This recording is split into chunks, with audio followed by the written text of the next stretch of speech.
ನೇಪಾಳದ ಕಠ್ಮಂಡುವಿನಲ್ಲಿ ವಿಮಾನ ಪತನವಾಗಿದೆ ಅನ್ನೋ ಅಪ್ಡೇಟ್ ಈಗ ಸಿಗ್ತಾ ಇರೋದು. ಪೈಲಟ್ ಸೇರಿ 19 ಪ್ರಯಾಣಿಕರು ಸಜೀವ ದಹನವಾಗಿದ್ದಾರೆ. ತ್ರಿಭುವನ್ ವಿಮಾನ ನಿಲ್ದಾಣದಲ್ಲಿ ಆಗಿರುವಂತಹ ವಿಮಾನ ಪತನ. ಶೌರ್ಯ ಏರ್ಲೈನ್ಸ್ನ ವಿಮಾನ ಪತನವಾಗಿದೆ ಅನ್ನೋ ಅಪ್ಡೇಟ್ ಈಗ ಸಿಗ್ತಾ ಇರೋದು. ಬ್ರೇಕಿಂಗ್ ಅಪ್ಡೇಟ್ ಈಗ ಸಿಗ್ತಾ ಇದೆ. ವಿಮಾನ ಟೇಕ್ ಆಫ್ ಆಗುವಂತ ವೇಳೆಯೇ ಪತನ ಆಗಿದೆ. ನೇಪಾಳದ ಕಠ್ಮಂಡುವಿನಲ್ಲಿ ಆಗಿರುವಂತಹ ಘಟನೆ, ನಿಮಗೆ ಆ ದೃಶ್ಯವನ್ನ ತೋರಿಸ್ತಾ ಇದೀವಿ. ನೀವು ಟೇಕ್ ಆಫ್ ಆದಂತ ಕೆಲವೇ ಹೊತ್ತಿನಲ್ಲಿ ವಿಮಾನ ಪತನವಾಗಿದೆ.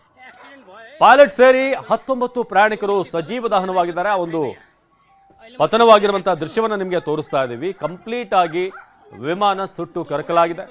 19 ಮಂದಿ ಪ್ರಯಾಣಿಕರಿದ್ದರು ಅದರಲ್ಲಿ. ಶೌರ್ಯ ಏರ್ಲೈನ್ಸ್ನ ವಿಮಾನ ಪತನ ಆಗಿರೋದು.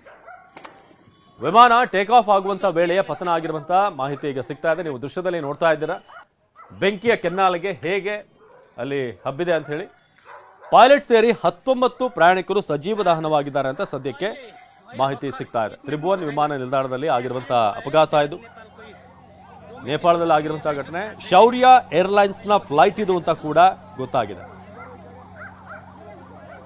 ವಿಮಾನ ಟೇಕ್ ಆಫ್ ಆದಂತ ಕೆಲವೇ ಹೊತ್ತಿನಲ್ಲಿ, ಟೇಕ್ ಆಫ್ ಆದಮೇಲೆ ಕೆಲವೇ ಹೊತ್ತಿನಲ್ಲಿ ಪತನ ಆಗಿದೆ. ಏನು ಸಮಸ್ಯೆ ಆಯಿತು ಅನ್ನೋದ್ರ ಬಗ್ಗೆ ಕೂಡ ಈಗ ಮಾಹಿತಿ ಕಲೆ ಹಾಕಲಾಗ್ತಾ ಇದೆ. ಯಾವ ಕಾರಣಕ್ಕೆ ಇದು ಪತನ ಆಯಿತು ಅನ್ನೋದು. ಪೈಲಟ್ ಸೇರಿ 19 ಮಂದಿ ಅಲ್ಲಿ ಸುಟ್ಟು ಕರಕಲಾಗಿದ್ದಾರೆ. ಸದ್ಯಕ್ಕೆ ಸ್ಥಳದ ದೃಶ್ಯಗಳನ್ನು ತೋರಿಸ್ತಾ ಇದ್ದೀವಿ ನಿಮಗೆ.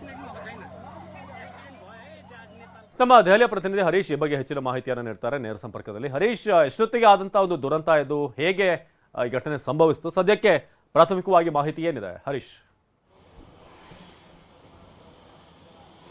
ಅವಿನಾಶ್, 11 ಗಂಟೆ ಸುಮಾರಿಗೆ ಈ ಒಂದು ವಿಮಾನ ಪತನ ದುರಂತ ಸಂಭವಿಸಿರುವಂತಹದ್ದು. ಕಠ್ಮಂಡುವಿನ ತ್ರಿಭುವನ್ ಅಂತಾರಾಷ್ಟ್ರೀಯ ವಿಮಾನ ನಿಲ್ದಾಣದಿಂದ ಟೇಕ್ ಆಫ್ ಆದಂತಹ ಲಘು ವಿಮಾನ ಪೋಖ್ರಾ ಕಡೆಗೆ ಹೋಗಬೇಕಾಗಿತ್ತು. ಟೇಕ್ ಆಫ್ ಆದ ಕೆಲವೇ ಕ್ಷಣಗಳಲ್ಲಿ ಈ ವಿಮಾನ ಪತನ ಆಗಿದೆ. ಕಠ್ಮಂಡು ಅಂತಾರಾಷ್ಟ್ರೀಯ ಏರ್ಪೋರ್ಟ್ನಿಂದ ಕೆಲವೇ ದೂರದಲ್ಲಿ ಈ ವಿಮಾನ ಪತನ ಆಗಿರುವಂತಹದ್ದು. ವಿಮಾನದಿಂದ ದಟ್ಟ ಹೊಗೆ ಆವರಿಸಿದೆ. ಮತ್ತೆ ಸುತ್ತಮುತ್ತಲಿನ ಜನರು ಕೂಡ ಸ್ಥಳಕ್ಕೆ ಆಗಮಿಸಿದ್ದಾರೆ. ರಕ್ಷಣಾ ಕಾರ್ಯಾಚರಣೆ ನಡೀತಾ ಇದೆ. ಸ್ಥಳೀಯದಲ್ಲಿ ಇರ್ತಕ್ಕಂಥ ಅಗ್ನಿಶಾಮಕ ದಳದ ಸಿಬ್ಬಂದಿಗಳು ಕೂಡ ಅಲ್ಲಿ ತೆರಳಿದ್ದಾರೆ. ರಕ್ಷಣಾ ಕಾರ್ಯಾಚರಣೆ ನಡೀತಾ ಇದೆ. ವಿಮಾನದಲ್ಲಿ ಯಾರು ಬದುಕುಳಿದಿದ್ದಾರೋ ಅವರನ್ನು ಆಸ್ಪತ್ರೆಗೆ ಸೇರಿಸಬೇಕು ಅನ್ನುವಂಥ ನಿಟ್ಟಿನಲ್ಲಿ ಪ್ರಯತ್ನಗಳು ನಡೀತಾ ಇದೆ. ಒಟ್ಟು ಈ ವಿಮಾನದಲ್ಲಿ 19 ಮಂದಿ ಇದ್ರು, ವಿಮಾನದ ಸಿಬ್ಬಂದಿಗಳು ಸೇರಿ ಅನ್ನುವಂತಹ ಮಾಹಿತಿ ಸಿಗ್ತಾ ಇದೆ. ಆದರೆ ನಾಗರಿಕ ಪ್ರಯಾಣಿಕರು ಯಾರು ಇರಲಿಲ್ಲ ಅನ್ನುವಂತಹದ್ದು ಈಗ ಮಾಹಿತಿ ಸಿಗ್ತಾ ಇರುವಂತಹದ್ದು. ಇದೊಂದು ಟೆಕ್ನಿಕಲ್ ಸಿಬ್ಬಂದಿಗಳು, ತಾಂತ್ರಿಕ ಸಿಬ್ಬಂದಿಗಳನ್ನು ವಿಮಾನ ಕರೆದುಕೊಂಡು ಹೋಗ್ತಾ ಇತ್ತು ಪೋಖ್ರಾಗೆ ಅನ್ನುವಂತಹ ಮಾಹಿತಿ. ಕಠ್ಮಂಡುವಿನಿಂದ ಪೋಖ್ರಾಗೆ ತೆರಳುವಂತಹ ವೇಳೆ ಈ ವಿಮಾನ ಪತನ ಆಗಿದೆ. ಕಠ್ಮಂಡುವಿನಿಂದ ಪೋಖ್ರಾಗೆ 200 ಕಿಲೋಮೀಟರ್ ದೂರ ಇದೆ. ಅಂದರೆ 1.5 ಗಂಟೆ ಜರ್ನಿಯ ಒಂದು ಪ್ರಯಾಣ. ಆದರೆ ಕಠ್ಮಂಡುವಿನಿಂದ ಟೇಕ್ ಆಫ್ ಆದಂತಹ ಫ್ಲೈಟ್ ಕೆಲವೇ ಕ್ಷಣಗಳಲ್ಲಿ ಪತನ ಆಗಿರುವಂತಹದ್ದು. 19 ಮಂದಿ ಇದ್ರು, ಮತ್ತೆ ಯಾರೂ ಬದುಕುಳಿದಲೇ ಇರುವಂತಹ ಸಾಧ್ಯತೆಗಳು ಹೆಚ್ಚಿದೆ. ಯಾಕಂದ್ರೆ ಅಷ್ಟು ಬೆಂಕಿ ಹೊತ್ಕೊಂಡಿದೆ, ಮತ್ತೆ ದಟ್ಟ ಹೊಗೆ ಕೂಡ ಆವರಿಸಿರುವಂತಹದ್ದು. ಈಗ ರಕ್ಷಣಾ ಕಾರ್ಯಾಚರಣೆ ನಡೀತಾ ಇದೆ. ಯಾರು ಬದುಕುಳಿದಿದ್ದಾರೆ ಅವರನ್ನ ತಕ್ಷಣ ಆಸ್ಪತ್ರೆಗೆ ಸೇರಿಸಬೇಕು ಅನ್ನುವಂತಹ ಪ್ರಯತ್ನಗಳು ನಡೀತಾ ಇದೆ. ಮುಖ್ಯವಾಗಿ ಅಲ್ಲಿನ ಏರ್ಪೋರ್ಟ್ನ ಸಿಬ್ಬಂದಿಗಳಾಗಿರಬಹುದು, ಏರ್ಪೋರ್ಟ್ ಅಥಾರಿಟಿಯ ಅಧಿಕಾರಿಗಳಾಗಿರ್ಬೋದು, ಎಲ್ಲರೂ ಕೂಡ ಸ್ಥಳಕ್ಕೆ ದೌಡಾಯಿಸಿದ್ದಾರೆ. ರಕ್ಷಣಾ ಕಾರ್ಯಾಚರಣೆ ನಡೀತಾ ಇದೆ. ಮತ್ತೆ ನೇಪಾಳ ಸರ್ಕಾರ ಕೂಡ ಇದ್ರ ಬಗ್ಗೆ ಗಮನವನ್ನು ಹರಿಸ್ತಾ ಇದೆ. ಆದಷ್ಟು ಬೇಗ ವಿಮಾನ ಪತನ ಆಗಿರ್ತಕ್ಕಂಥ ಜಾಗಕ್ಕೆ ತೆರಳಿ ಅಲ್ಲಿ ರಕ್ಷಣಾ ಕಾರ್ಯಾಚರಣೆಗಳನ್ನ ಮಾಡಬೇಕು ಅನ್ನುವಂಥ ಸೂಚನೆಗಳನ್ನು ಕೂಡ ಕೊಟ್ಟಿದೆ. ಇತ್ತೀಚೆಗೆ ಬರ್ತಾ ಇರತಕ್ಕಂಥ ಮಾಹಿತಿ ಪ್ರಕಾರ ವಿಮಾನದಲ್ಲಿರ್ತಕ್ಕಂತಹ ಎಲ್ಲ ಪ್ರಯಾಣಿಕರು ಅಂದರೆ ತಾಂತ್ರಿಕ ಸಿಬ್ಬಂದಿಗಳು ಸಾವನ್ನಪ್ಪಿದ್ದಾರೆ ಅನ್ನುವಂತಹ ಮಾಹಿತಿ ಸಿಗ್ತಾ ಇದೆ. ಅದಿನ್ನು ಅಧಿಕೃತವಾಗಿ ಅಲ್ಲಿನ ಏರ್ಪೋರ್ಟ್ ಅಥಾರಿಟಿಯವರು ಅದನ್ನು ಮಾಹಿತಿಯನ್ನು ಕೊಡಬೇಕಾಗತ್ತೆ. ಒಂದು ಕಡೆ ಕಾರ್ಯಾಚರಣೆ ನಡೀತಾ ಇದೆ. ಮತ್ತು ನೇಪಾಳ ಅಂತಂದರೆ ಇಲ್ಲಿ ಪದೇ ಪದೇ ಇಂತಹ ವಿಮಾನ ಅಪಘಾತ ಪ್ರಕರಣಗಳು ನಡೀತಾ ಇರ್ತವೆ. ಕಳೆದ ವರ್ಷ ಕೂಡ ವಿಮಾನ ಅಪಘಾತ ಪ್ರಕರಣ ನಡೆದಿತ್ತು. ಸುಮಾರು ಮಂದಿ ಸಾವನ್ನಪ್ಪಿದ್ರು.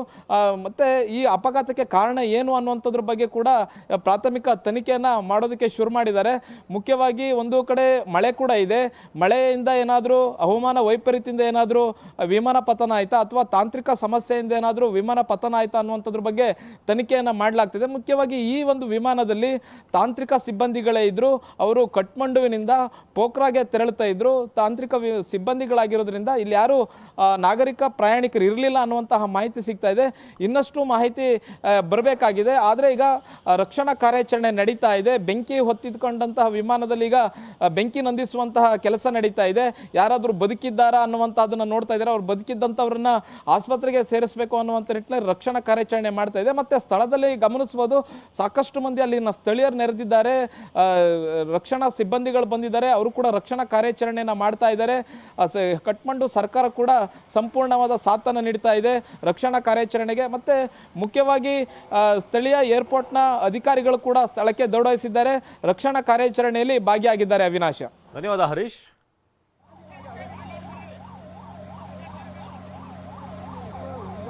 ನೇಪಾಳದ ಕಠ್ಮಂಡುವಿನ ದೃಶ್ಯವನ್ನು ನಾವೀಗ ನೋಡ್ತಾ ಇದ್ದೀವಿ. 19 ಪ್ರಯಾಣಿಕರು ಸಜೀವ ದಹನವಾಗಿದ್ದಾರೆ. ಹಿಂದೆ ಕೂಡ ಒಂದು ದುರಂತ ಆಗಿತ್ತು ಏತಿ ಏರ್ಲೈನ್ಸ್ನಲ್ಲಿ, 72 ಮಂದಿ ಸಾವನ್ನಪ್ಪಿದ್ರು. ನೇಪಾಳದ ಅಂತ ದುರಂತ ಅದು. ಅಲ್ಲೂ ಕೂಡ ಟೆಕ್ನಿಕಲ್ ಸಮಸ್ಯೆಗಳಾಗಿತ್ತು. ಜೊತೆಗೆ ಇಲ್ಲಿ ಬಳಸುವಂಥ ಫ್ಲೈಟ್ಗಳ ಕ್ವಾಲಿಟಿ ಬಗ್ಗೆ ಕೂಡ ಪ್ರಶ್ನೆ ಎದ್ದಿತ್ತು.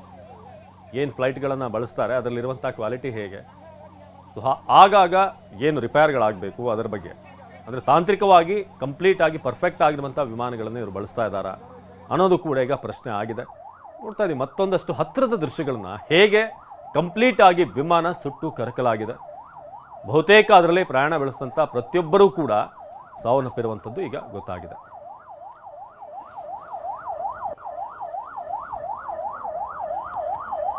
ಸೊ ಪೈಲಟ್ ಸೇರಿ 19 ಪ್ರಯಾಣಿಕರು ಸಜೀವ ದಹನವಾಗಿದ್ದಾರೆ. ವಿಮಾನ ಹಾರುವಂಥ ಮುನ್ನ ಹಾರಿ ಹೋದಂಥ ಪ್ರಾಣ ಪಕ್ಷಿ. ಸೊ ತ್ರಿಭುವನ್ ವಿಮಾನ ನಿಲ್ದಾಣದಲ್ಲಿ ವಿಮಾನ ಪತನ ಆಗಿದೆ. ಶೌರ್ಯ ಏರ್ಲೈನ್ಸ್ನ ವಿಮಾನ ಪತನವಾಗಿರೋದು. ಆ ಒಂದು ದೃಶ್ಯವನ್ನು ನಿಮಗೆ ತೋರಿಸ್ತಾ ಇದ್ದೀವಿ. ನಿಜಕ್ಕೂ ಕಂಪ್ಲೀಟ್ ಎಲ್ಲ ದೇಹಗಳನ್ನು ಹೊರತೆಗೆಯೋಕ್ಕೂ ಕೂಡ ಕಷ್ಟ. ಅಷ್ಟರ ಮಟ್ಟಿಗೆ ಸುಟ್ಟು ಕರಕಲಾಗಿ ಆ ವಿಮಾನದ ಭಾಗಗಳಿಗೆ ಅಂಟಿರುವಂಥ ದೇಹಗಳು ಕಂಡು ಬರ್ತಾ ಇದೆ.